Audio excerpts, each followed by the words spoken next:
What's up mga sir? RP nga pala from server 22. Pag-usapan natin ngayon itong sa Holy Bone. Kung paano ba to. Okay. So para ma-unlock nyo itong mga to, itong mga inlay niya, itong mga nakalock na to, ang gagawin nyo, kailangan nyong pumasok dito sa Demon Seal Tower. Okay? Yan. Enter lang kayo. Tapos, may time limit to guys. Ayan, 32 seconds. Kailangan mapatayin nyo na yung monster. Okay? Pag di nyo papatayin, kusang lalabas yan eh. And then, may makukuha kayong loot. Which, you will use na pang unlock dun sa may inlay niya. Pakita natin. For example, ito. Tayo ng Holy Bone. Pag natapos nyo na yung level na yun, pwede nyo nang i-claim yung reward ninyo. Like ito, for example, ito. Ayan, 1760. 1780. 1790. Ayan, yung mga yan. Pwede nyo nang i-claim yung mga yan. Ito, Holy Bone Shadow Spirit. Yan yung pang unlock ninyo ng inlay. Okay. Ayan. So, ayan. Tapos, click nyo lang tong sa inlay. Ayan. Itong mga, yung mga nakapadlock pa. Okay. So, punta kayo dito. And then, kung ano pa yung wala. For example, ito. Check nga natin. Ito full na to eh. Ito na muna. Itong kabilang item natin. So, ito kailangan siyang ma-unlock ng level 60. So, kapag nag-level 60 to, ma-unlock to. Okay, so ito. 56, 7, 8, 60. Ayun. So, nag-unlock yun. Pag na-unlock nyo yan, punta na kayo ng inlay. Pwede nyo nang lagyan ng inlay nyo. Ayan. For example, yan. Forsaken Soul. Ayan. Death.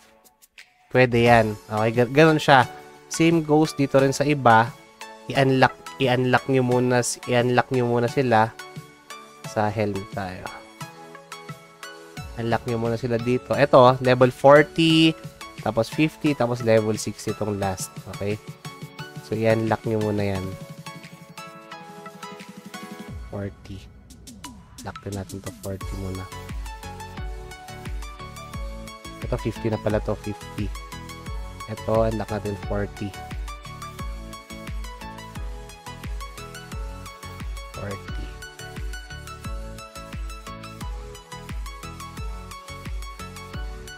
Ayan. Kung ano yung meron kayong inlay, isuot nyo lang muna. Hindi porket HP lang siya or what. Isuot nyo na lang muna. Importante meron kayong gamit. Okay? Ayan. So, ganun siya. Sa fusion, dito naman, pwede kayo mag-fuse. Random yung lalabas dito eh. Random yung lalabas na pang inlay ninyo. Kunyari, 3 pirasong attack, mga ganun. 3 pirasong HP or pwede rin mix, mga ganyan. Then, random yung lalabas dito. May mga quality yan, ayan, no? Blue, purple, orange, red, at saka golden quality. Yung pinaka-basic is itong green quality. So, ayun guys. Yun yung sa inlay natin sa Holy Bone. Okay, and then kung paano nyo siya ma-unlock, paano nyo siya makuha. Yung mga inlay neto guys, itong mga to, yung mga attack, def, HP, yung mga yan. Malulot nyo yan dito. Punta kayo ng boss challenge. Ayan, Holy Bone Boss. Okay? Yan siya. Paano to mapupuno? Kapag napuno to, saka lang kayo makakapasok. Ayan, the Hell Knight Kill. Yung Hell Knight Kill, dito yan sa for example, dito, ito. Hell Knight King. Yung mga yan. Hell Knight. Yung mga Hell Knight na mga yan. Okay? Papatayin mo sila ng like 40 times para lang ma-unlock mo to saka ka makakapasok. Matagal patayin to guys, sa totoo lang. Parang sa akin, napapatay ko siya ng like 30 to 35 minutes. Ayan, doon nyo siya makukuha itong mga to. Random rin siya kung ano yung babagsak. Yung mga yan. Okay, na pang inlay sa holy bone ninyo. Ayan, itong mga to. Ayun.